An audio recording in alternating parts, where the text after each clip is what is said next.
welcome back to my channel. It's Brittany. This is where I film all kinds of stuff about how to have an affordable wedding, a creative wedding, DIY wedding ideas, affordable wedding dress try-ons, etc, etc, etc. Today I'm going to be walking you through how you can have a safe and fun backyard wedding in the months coming up, because we're still under a lot of restrictions these days and more people are choosing to have weddings of 20 guests-ish or less. So I'm going to walk you through that, give you some ideas that hopefully you'll like, and yeah, hopefully it'll be a lot of fun. So grab a cup of coffee, cup of tea, and let's chat. If you hear any random jackhammer or saw noises throughout this video, it's because I'm filming in the middle of construction in downtown Vancouver. I'm really sorry. It is currently November 25th and we are moving on November 30th. So hopefully after we move, things will be a little bit quieter and I can get through these videos without tons of construction noises surrounding me. All right, so the first thing that I think you, all of us need to decide is whether or not we're having this backyard wedding be the wedding, or if we want to have two weddings. This is kind of our small legal ceremony, and then we're going to have a big ceremony later on when it's safe to do so. First decide, because that's going to determine how you go about planning your small backyard wedding. If this is kind of your first wedding or your legal ceremony or whatever, it might It might be that you treat this wedding as not as special. That sounds really bad, but you know what I mean? Like, it's not gonna have the same weight as if it's your only wedding ceremony. So you and your partner discuss that and talk about whether this is your one ceremony and you want to kind of give it everything, or if this is going to be one in a series of two weddings that you're planning. Next up, you have to, of course, decide who is invited to your backyard wedding. And because this is such a small guest list, what a lot of people are doing is inviting just their immediate family, so only siblings and parents. And in some cases, they can't even do that because they have close family members that are immunocompromised or just can't make it to their weddings for whatever reason. And so I've seen cute things like people doing cutouts of their moms or dads or whatever it might be, and just having their cutouts there with them throughout the day and taking pictures with them, which is really adorable. You could do something like this, or consider having a Zoom or a live stream of some kind during your wedding day, getting ready and at the ceremony, so that other people can kind of click in if they want and feel included in your wedding day. I will say that whatever you decide to do for your guest list, please have patience, be patient, be kind, be flexible, because you might have people dropping out at the last minute just because they feel uncomfortable about, you know, things that are going on. They don't want to risk it, and you really have to respect that and be okay with that, and just know that that's a possibility in terms of like how much food you're ordering and all that. It sucks, but that's kind of how it is right now. My friend had a backyard wedding a couple of months ago in Indiana, and her mom got sick days before their wedding ceremony and ended up having to quarantine, and they were really scared that she wasn't going to be able to make the wedding, that she was, you know, feeling ill, that it might be something serious. She ended up being fine. She tested negative and all that, but it's just something that you need to be aware of. There are kind of last minute things that pop up. People might not feel well and they might not be able to come, and it might be somebody who's really close to you and special to you.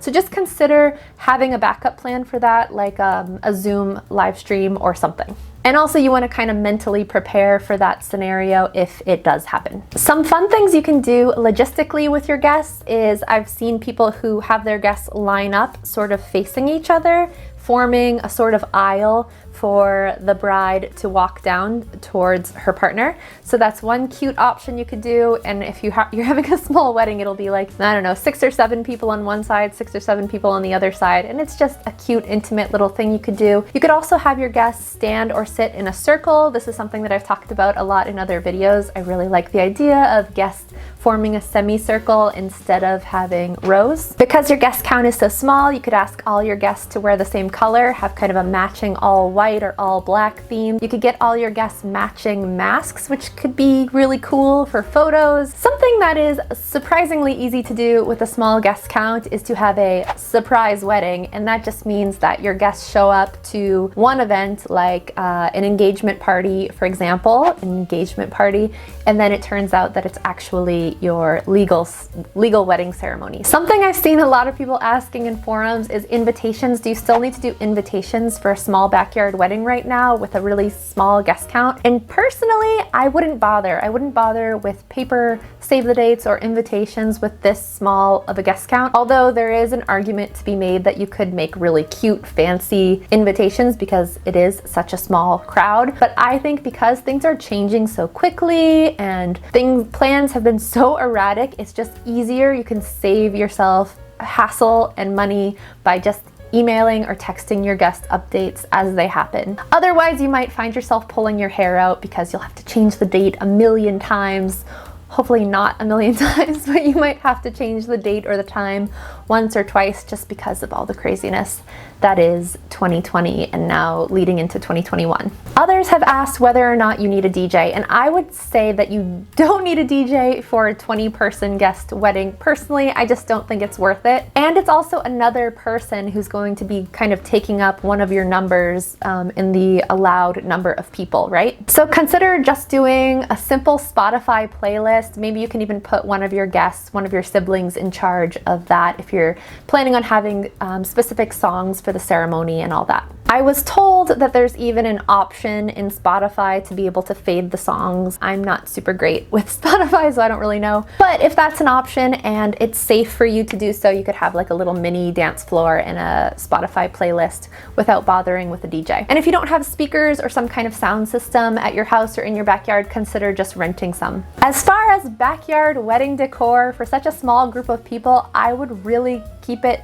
as simple as possible. Consider doing things like string lights in your backyard, maybe using some carpets, overlapping carpets. I know I've said this before in other videos. I really like carpets on a lawn. I think it's boho-y and cozy and cute, and it can even serve as kind of a dance floor using carpets. Another thing you can do is to use flameless candles to form kind of an aisle runner, or use carpets as an aisle runner. If you're gonna be having your backyard wedding in cold weather, you might wanna get a small tent and a heater, especially for people like us who are planning on having our wedding in Canada. Or if you're gonna be having your guests inside for a sort of reception, just make sure you rearrange your living area or wherever you're having it so that there's enough space for all of your guests to sit comfortably and chat. A really, really easy way to make your backyard wedding feel special in terms of decor is to have a DIY arch and arbor. So there are some videos on YouTube on how to make your own wedding arch and arbor, or there's options on Amazon that are kind of like already built wire arches, and you can just kind of decorate them with fake flowers. I would really recommend, especially if you're inviting guests who are from separate households, that you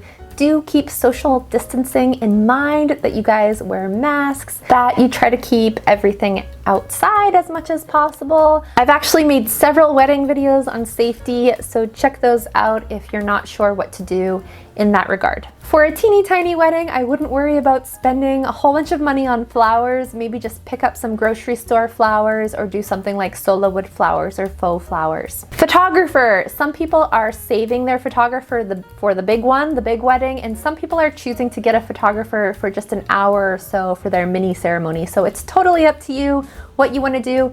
Are you considering your backyard wedding or your small wedding something that is worth photographing professionally, something that you think you want to look back on, that you're going to be dressing up for? If so, maybe you do want to have a professional photographer there, but you don't have to pay that full price for 7 hours of photography. Just look for someone who can be there for a short amount of time. And again, having a photographer there, every vendor that you have there counts toward the number of people, and so that might be edging out a guest who you would prefer to attend. So just keep that in mind as well. The more vendors that you have present, the fewer guests that you're going to be allowed to invite. And technically, also, you're taking more of a health risk by having more vendors present. For food, you could take this opportunity to kind of go all out and cater big time and just have really intricate, beautiful food because you have such a small guest count, so you can splurge a little bit on food. This actually happened to my friend by accident, the one who had her wedding a couple of months ago. Her caterer wouldn't let her cancel for her huge wedding, so she had enough food for like 100 and something people at her tiny backyard wedding, which was actually awesome because she had leftovers forever. This isn't gonna work for cold weather weddings, but I've seen really cute wedding ideas where people are having picnic weddings. So they're handing each individual household that comes to their wedding a blanket and a picnic basket with a pre-packaged dinner and champagne, and they just like give them that set, and they find a spot on the lawn, and they have their own like little safe bubble with food and drinks prepared in a picnic basket. Of course, this isn't gonna work in winter in Canada, but if that is something you can do, consider that. You do not need a bartender for such a small guest count, of course. And the great thing about a small guest count is you could have a full open bar for very cheap. Consider just doing beer and wine if you don't wanna spend a whole bunch of money, or doing something like a giant mixed cocktail that everybody can share. But again, have safety precautions in mind. I know in another video I suggested not doing mixed drinks just because there's a lot of like touching and sharing of different kinds of fruit and knives and whatnot that needs to happen instead of doing something like just grabbing a can of beer, right? So just keep in mind the number of touched surfaces that need to be shared if you're doing anything like mixed drinks or batch cocktails or anything like that. As far as clothes, some couples are deciding to just wear the outfits that they planned on wearing, so like their full wedding dress, suits, etc. You can do that, who cares? Like just go for it in your backyard, wear your full attire that you planned on wearing.